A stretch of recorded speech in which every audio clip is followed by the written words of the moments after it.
ஐயனார் துணை சீரியலில் டுடே எபிசோடில் நம்ம சேரனுக்கு தூக்கம் வரல அப்படின்னு சொல்லிட்டு சந்தாவை பற்றி நினச்சிக்கிட்டு தூங்காமல் ரொம்பவே கஷ்டப்பட்டுட்ருக்காரு. அதுக்கடுத்து தான் நிலா இருந்துட்டு கண்ணை முழிச்சு பார்க்குறாங்க. சோழன் ஒரு பக்கம் தூங்கிக்கிட்டு இருக்காரு. ஆனால் நம்ம சேரன் தூங்கவே இல்லை. எங்கடா போயிட்டாரு, அண்ணாவை காணோம் அப்படின்னு சொல்லிட்டு நம்ம நிலா தேட ஆரம்பிக்கிறாங்க. பார்த்தா நம்ம சேரன் இருந்துட்டு வெளியே உட்காந்துக்கிட்டு இருக்காரு. அதை பார்த்த உடனே அண்ணன் என்னாச்சுன்னு அப்படின்னு சொல்லிட்டு கேட்கவும் மனசுக்கு ஏதோ படப்படன்னு வந்துட்டுருக்குதுப்பா. எனக்கு சந்தாவுக்கு ஏதாவது தப்பாக நடக்குமோன்னு தோணிக்கிட்டே இருக்குது அப்படின்ற மாதிரி சொல்லிடுறாங்க. எதுக்காகன்னு அப்படியெல்லாம் யோசிக்கிறீங்க?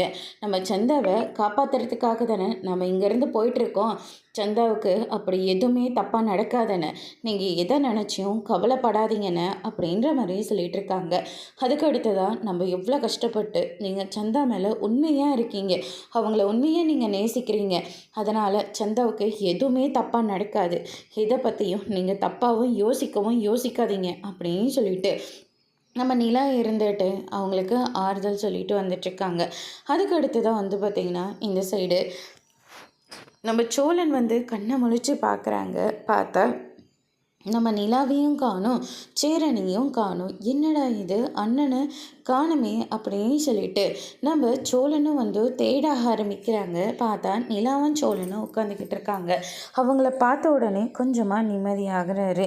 என்னாச்சு, உங்களுக்கு தூக்கம் வரலையா அப்படின்னு சொல்லிட்டு கேட்கவும் கண்ணை முழிச்சு பார்த்தா நீயும் காணும், அண்ணனும் காணும். என்னடா பண்ணிட்டு இருக்கீங்கன்னு பார்த்தா உட்காந்துக்கிட்டு இருக்கீங்க. ஆமாம், உங்கள் ரெண்டு பேர்த்துக்கும் தூக்கம் வரலையா அப்படின்னு சொல்லிட்டு கேட்ட உடனே அண்ணனுக்கு சந்தவ நினச்சி ரொம்பவே பயமாக இருக்குது போல இருக்குது. அண்ணனுக்கு தூக்கம் வரலையா அப்படின்ற மாதிரி சொல்லிடுறாங்க. என்னென்ன, என்ன ஆச்சு, எதுவும் தப்பாக நடக்காதண்ணே, நீ எதை பற்றியும் கவலைப்படாதண்ணே அப்படின்னு சொல்லிட்டு நம்ம சோழன் இருந்துட்டு அவரை அங்கேருந்து கூட்டிகிட்டு போயிட்டு தாலாட்ட பாருன்ற பேரில் பாடிட்டுருக்காரு. பல்லவன் இருந்துட்டு ஐயோ அண்ணன் தூங்கிருச்சுன்னு தேவையில்லாமல் பாட்டெல்லாம் பாடாதீங்க அப்படின்ற மாதிரியும் சொல்லிட்டுருக்காங்க. எனக்கு தூக்கம் போகுதுன்னு அப்படின்ற மாதிரி சொன்னதுனால வாயை மூடிட்டு தூங்குடா. ஒரு மனுஷன் தூங்காமல் கஷ்டப்பட்டுட்ருக்காரு, அவரை நான் தூங்க வைக்க கஷ்டப்பட்டுட்ருக்கேன். அதெல்லாம் உனக்கு பெருசாக தெரியல, உனக்கு உன்னோட தூக்கம் பெருசாக தெரியுதில்ல அப்படின்ற மாதிரி திட்டிகிட்ருக்காரு. அதுக்கு அடுத்ததாக பாத்தியா நிலா, நான் பாட்டை பாடின உடனே அண்ணனுக்கு தூக்கம் எப்படி வருதுன்னு அப்படின்ற மாதிரியும் சொல்லிட்டு இருக்காங்க. ஆமாம் சோழன் அப்படின்னு சொல்லிட்டு நிலாவன் சோழனும் போய் தூங்கிடுறாங்க. அவங்க தூங்கினதுக்கு அப்புறமா சோழன் இருந்துட்டு சந்தாவை பற்றி நினச்சி ஃபீல் பண்ணிகிட்ருக்காரு. ஒரு வழியாக காரெல்லாம் பிடிச்சி அங்கேருந்து கிளம்புறாங்க சந்தாவோட வீட்டுக்கு.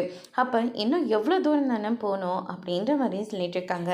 அண்ணன், நீங்கள் முதல்ல டென்ஷனாக இருக்கீங்க, கொஞ்சம் ரிலாக்ஸ் ஆகுங்க, எதுவுமே தப்பாக நடக்காது. இல்லைப்பா, நானும் சந்தாவுக்கு நிறைய தடவை ஃபோன் பண்ணிட்டேன், சந்தா ஃபோன் எடுக்கவே இல்லை. ஏன், அது ஃபோன் பண்ணி சொன்னபோது கூட யாரோ பக்கத்தில் இருந்தாங்க போல இருக்குது. அதனால தான் அது ஃபோனு சொல்லிவிட்டு உடனே கட் பண்ணிடுச்சு. சரிண்ணே, ஹரிஷ்க்கு ஃபோன் பண்ணுங்கள், ஹரிஷ்கிட்ட கேளுங்க அப்படின்ற மாதிரியும் சொல்லிடுறாங்க. சரிப்பா அப்படின்னு சொல்லிட்டு ஹரிஷ்க்கு ஃபோன் பண்ணுறாங்க. கடைசியில் நம்ம ஹரிஷும் ஃபோனை எடுக்கவே இல்லை.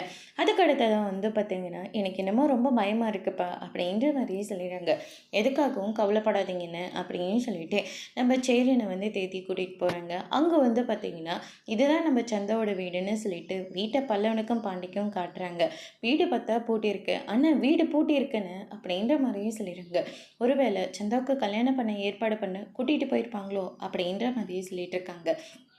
அப்படி என்ற யோசிக்கிறேன். நம்ம சந்தாவை பார்க்க இங்கே வந்த மாதிரி சந்தா அண்ணனை தேடி சென்னைக்கு போயிருக்குமோ அப்படின்ற மாதிரியே சொல்லிட்டு இருக்காங்க. ஐயோ சோழன், அமைதியாக இருங்க, நம்ம யோசிச்சுட்டு இருக்க பதிலாக அக்கம் பக்கம் இருக்கிறவங்க கிட்ட விசாரிப்போமே அப்படின்னு சொல்லிட்டு பக்கத்தில் வரவங்க கிட்ட விசாரிக்கிறாங்க.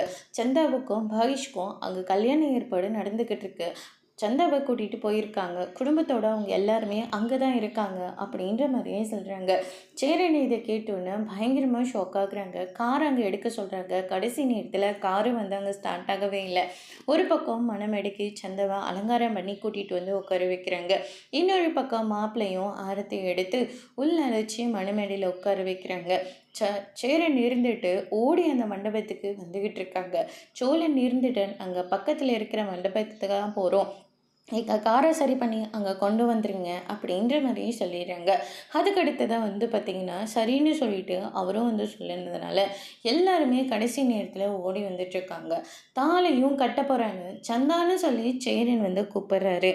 சேரனோட குரலை கேட்டோன்னே சந்தா இருந்துட்டு தாலியை பாரு ஒன்றை பாரு அப்படின்னு சொல்லிட்டு தூக்கி எறிகிறாங்க. அதுக்கு அடுத்ததாக என்ன சந்தா இப்படி பண்ணிட்ட அப்படின்ற மாதிரியே சொல்லிட்டு இருக்காங்க. எனக்கு சுத்தமாக விருப்பமே இல்லை, இவங்க எல்லாரும் எனக்கு கட்டாயப்படுத்தி கல்யாணம் பண்ணி வைக்கிறாங்க அப்படின்ற மாதிரி சொல்லிடுறாங்க. நாங்கள் தான் உனக்கு பொண்ணு கொடுக்க மாட்டோன்னு சொல்லிட்டோம்ல, அதையும் மீறி எதுக்காக இங்கே வந்திருக்கீங்க, மரியாதையாக எல்லாரும் வெளியில் போயிடுங்க அப்படின்ற மாதிரியே சொல்லிட்டாங்க. அன்னைக்கு நீங்கள் கொடுத்த வாக்கை நம்பி நாங்கள் எல்லாரும் அங்கே இருந்தா நீங்கள் என்னன்னா எங்களை இப்படி அனுப்பிட்டு கல்யாணம் ஏற்பாடு பண்ணுறீங்களே, நீங்களாம் ஒரு அப்பாவா அப்படின்னு சொல்லிட்டு எல்லாருமே பிடிச்சி சந்தாவோட அப்பாவை திட்டிகிட்டு இருக்காங்க. அங்கே பாருங்கள், பாகிஷ்க்கும் சந்தாவுக்கு தான் கல்யாணம்னு சொல்லிட்டு நாங்கள் சின்ன பிள்ளையிலேயே முடிவு பண்ணிட்டோம். இதில் யாரோட விருப்பத்துக்காகவும் இந்த கல்யாணத்தை நிப்பாட்ட முடியாது. தேவையில்லாமல் இங்கே நின்று பேசிட்டதுக்கு பதிலாக மரியாதையாக எல்லாரும் வெளியே போயிடுங்க அப்படின்ற மாதிரியே சொல்லிடுறாங்க. நீங்கள் சொன்னால் நாங்கள் அப்படி போயிடுவோமா? அதெல்லாம் எங்களால் போக முடியாது. இந்த இடத்த விட்டு ஒரு துளி கூட காலடி எடுத்து வைக்க மாட்டோம். உங்களால் ஆனதை பாருங்க அப்படின்ற மாதிரி சொன்னதுனால பயங்கரமாக அடிதடியெல்லாம் நடந்துட்டுருக்கு. எல்லாருமே நிறுத்துங்க நிறுத்துங்கன்னு சொல்கிறாங்க. ஆனால் சந்தாவை விட்டுட்டு நான் இங்கே ஒரு காலடி கூட எடுத்து வைக்க மாட்டேன் அப்படின்னு சொல்லிட்டு சேரன் வந்து ரொம்பவே பிடிவாதமாக இருக்கார். அதுக்கு அடுத்து தான் வந்து பார்த்திங்கன்னா சேரனை பிடிச்சி எல்லாருமே அடிக்கிறாங்க. இந்த பக்கம் சோழன் எல்லாரையும் அடிச்சிட்ருக்காரு. அதுக்கடுத்து தான் சந்தா இருந்துட்டு தாலியெல்லாம் தூக்கி எறிகிறாங்க. எல்லாரும் நிறுத்துங்க, எனக்கு இந்த கல்யாணத்தில் துளி கூட விருப்பம் இல்லை அப்படின்னு சொல்லிட்டு சந்தா ஒரு பக்கம் எதிர்த்து சொல்கிறாங்க. அதோட இன்னைக்கான எபிசோட் முடிச்சிருக்காங்க. இனி ஐயனார் துணை சீரியல்ல அடுத்தடுத்து என்னெல்லாம் நடக்க போகுதுன்றதை வெயிட் பண்ணி பார்க்கலாம். தேங்க்யூ.